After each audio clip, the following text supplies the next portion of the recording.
वो पंजाब जिमें अज असी ख्वाहिश रखते हैं कि बाहर किसी ऐसे मुल्क में जाइए जी वैलफेयर स्टेट है और साडा मुस्तकबिल चंगा हो। इस तरह पंजाब सी पूरी दुनिया तो ख्वाहिश रखी जाती सी कि इस पंजाब में जाइए उत्थे जॉब करिए क्योंकि पंजाब वैलफेयर स्टेट सी। लेकिन अंग्रेज ने जो कार्य किए वो अपनी जगह एक हकीकत है। पूरे पंजाब नाल ही उन्हें कीते सी ना, और जो कब्जा किया एग्रीमेंट होया सी, एक पैक्ट साइन होया सी कि जो असीं इत्थों जावांगे पंजाब जिस बाउंड्री दे विच है भी इस तरह ही वापस करके जावांगे। लेकिन वो एक खिलाफवर्जी नहीं हुई, बहुत सारियां हुई सी। पंजाबियां नूं मजहब के नाम से लड़ाया गया और अफगानियों कोलों ये सारा काम करवाया गया।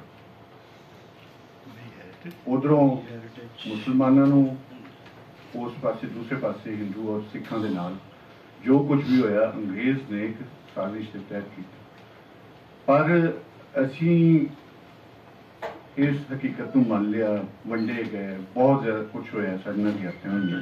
अगे आके मेरे ख्याल असी सब तो वड्डी ज़्यादती अपने नाल आप कीती है।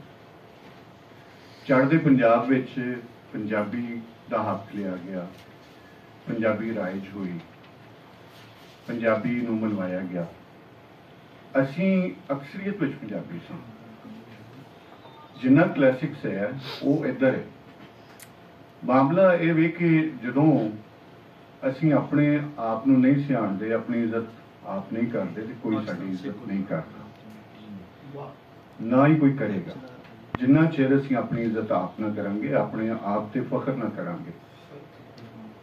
मामला इत्थे होर है, साडे कॉल और फील विच दलाल है बहुत ज़्यादा।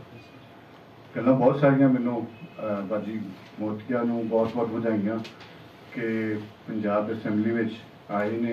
एक आस है साडी कि साडी आवाज़ उत्थे पहुंची है और इंशाअल्लाह असी काफ़ी हद तक हौसला भी रखने हैं कि कहते हैं कुछ ना होने नालों, बहुत कुछ ना होने नालों कुछ हो जाना बेहतर है। क्योंकि ये कहावत भी ये चीनी कहावत है कि बजाय तुसीं नेरे ते रौला पाओ अपने हिस्से का दीवा ते बाल दिओ। सानूं अपने हिस्से का दीवा बालना चाहिए। जिवें मैं गल कीती सी कि साडे कॉलो फील च तजाद है, बाबा फरीद साहब नाल एक रवायत जुड़ी है कि कोई बीबी आई बाबा साहब को कि मेरा पुत्र ना बहुत ज़्यादा गुड़ खांदा है, तो बाबा जी ने कहा कि तुसीं कल आना। वो कल आ गए थे, उन्होंने कहा पुत्र तू गुड़ ना खाया कर, कभी कभी ठीक है खा लिया कर लेकिन ज़्यादा ना। तो उन्होंने कहा बाबा जी तुसीं ये गल कल भी कह सकते सी। उन्होंने कहा कल मैं आप खाता असी मैं जी गल की अपनी इज्जत जो आप नहीं करांगे। असी सारे बैठे हाँ, साडे जिहड़े मंच ते बैठे ने ये सारे पढ़े लिखे ने।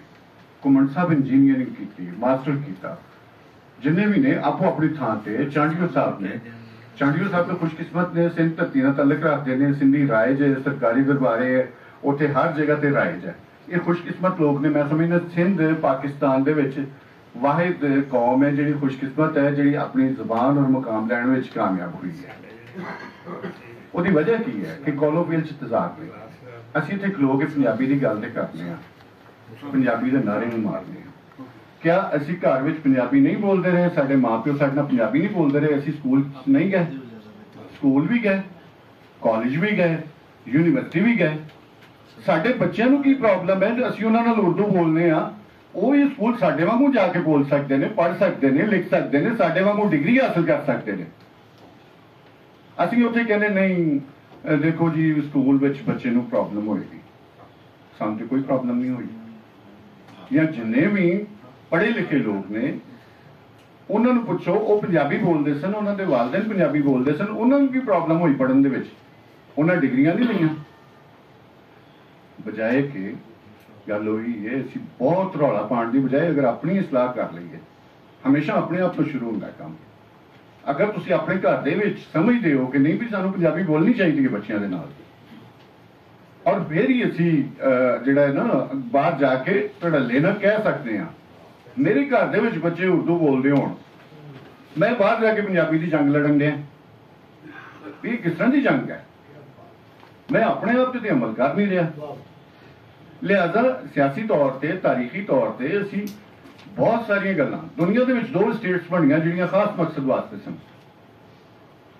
दुनिया दे विच इजराइल जिहड़ा है वो मजहब के नां ते बनिया, दुनिया दे विच बांग्लादेश जुबान के नां ते बनिया।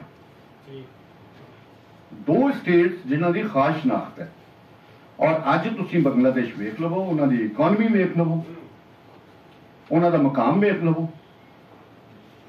जिन्ना चिर असीं अपनी जुबान नाल नहीं जुड़ांगे उन्ना चिर असीं मनी प्लांट ते हो सकने हां।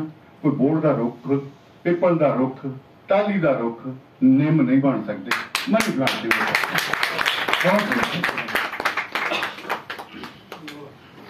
बहुत शुक्रिया यूसुफ पंजाबी साहब, बड़ी अच्छी